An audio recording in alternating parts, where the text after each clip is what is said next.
বন্ধুরা, পাঁচফোড়ন with Moumita YouTube চ্যানেলের আজকের ভিডিওতে আপনাদেরকে স্বাগত। সবাইকে জানাই আজকের শুভ দোলযাত্রার অনেক অনেক অনেক শুভেচ্ছা ও অভিনন্দন। যদিও আমাদের জীবনে দোল, রমজান, ঈদ, পুজো কোনো কিছুরই কোনো মূল্য নেই। পকেটে পয়সা থাকলে তবেই তো এই সমস্ত জিনিসগুলোর মূল্য থাকবে।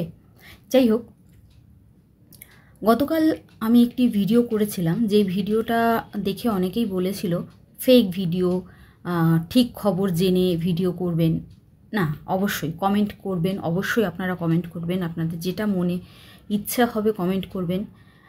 দেখুন, আমি গতকাল যখন ভিডিওটা করেছিলাম তখন সেই ভিডিওটা করার সময় আমি কিছু কাটিং পেয়েছিলাম, সেই কিছু কাটিং থেকে ভিডিওটা করেছিলাম। কিন্তু আজকে ডিরেক্ট লিঙ্কে ক্লিক করে আমি এই ভিডিওটি করছি এবং স্ক্রিন রেকর্ডিং করেই আপনাদের সামনে এই ভিডিওটি দেখাচ্ছি। আপনারা সবাই দেখতে পাচ্ছেন, এটা একটি online news portal Bangla Hunt, Daily হান্টের বাংলা ভার্সনটা। এখানে পরিষ্কারভাবে একদম উপরেই দেখুন মাননীয় মুখ্যমন্ত্রীর ছবি, সুপ্রিম কোর্টের ছবি, এবং তার নিচে কালো বক্সের মধ্যে লেখা আছে 28শে মার্চের মধ্যে বিজ্ঞপ্তি জারি করুন, শিক্ষক নিয়োগ নিয়ে এবার রাজ্যকে বিরাট নির্দেশ সুপ্রিম কোর্টের। গত কয়েক বছর ধরে শিক্ষক নিয়োগ দুর্নীতি ইস্যুতে তোলপাড় রাজ্য। দুর্নীতি ইস্যুতে আটকে রয়েছে বহু নিয়োগ। এদিকে বিগত কয়েক বছরে গোটা দেশের পাশাপাশি এ রাজ্যেও বিশেষ চাহিদাসম্পন্ন ছাত্রছাত্রীদের পড়াশোনা, ব্র্যাকেটে লেখা আছে স্পেশাল এইবেলড চিলড্রেন এডুকেশন, এর জন্য বিশেষ প্রশিক্ষণপ্রাপ্ত শিক্ষকদের অভাবে বিষয়টি আরও প্রকট হয়ে উঠেছে।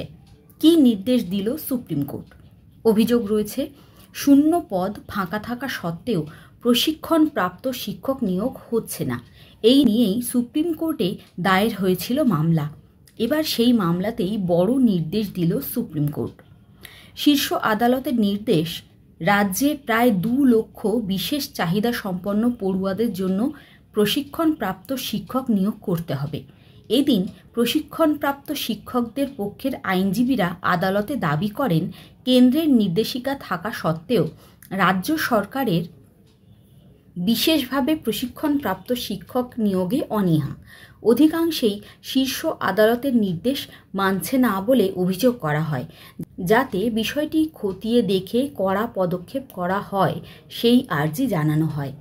আদালতে মামলাকারীদের আইনজীবীরা আরও জানান, এইভাবে শিক্ষকের ঘাটতি থাকায় বিশেষভাবে সক্ষম ছাত্রছাত্রীদের সঠিক পঠন পাঠন থেকে বঞ্চিত হতে হচ্ছে। রাজ্যের ভূমিকা সদর্থক নয়।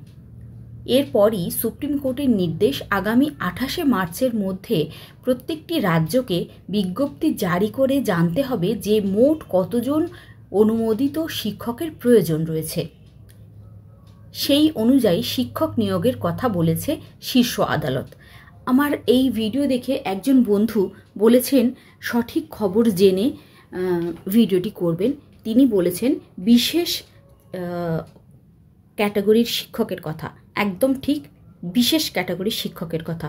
কিন্তু গতকালকে আমি যে ভিডিওটি করেছিলাম সেই ভিডিওটিতে যেটুকু কাটিং পেয়েছিলাম তাতে যেটুকু লেখা ছিল আমি শুধু সেটুকুই পড়েছি, তার বাইরে এক্সট্রা কিছু বলিনি বা পড়িওনি।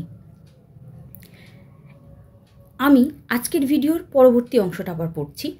একই সাথে যারা বর্তমানে সমগ্র শিক্ষা মিশনে কর্মরত অস্থায়ী শিক্ষক হিসেবে নিযুক্ত রয়েছেন তাদের একটি বিশেষ কমিটি গঠন করে স্থায়ীকরণ করার নির্দেশ দিল সুপ্রিম কোর্ট। বন্ধুরা, আমি যখন কালকে বলেছিলাম ওই ভিডিওটির মধ্যে সমগ্র এসএসএম কর্মীদের, সেই কথাটা কিন্তু উল্লেখ আছে। আমি যে একেবারে বাজে কথা বলেছি তা কিন্তু নয়, সেই কথাটা কিন্তু উল্লেখ আছে আজকের এই ভিডিওর মধ্যে, আপনারা পরিষ্কার দেখতে পাচ্ছেন। এবং কালকের ভিডিওতেও সেই কথাটি উল্লেখ ছিল। সমগ্র শিক্ষা মিশনেও তো অনেক অস্থায়ী শিক্ষক আছে, আমরা নিজেরাই তো অস্থায়ী, তাই না?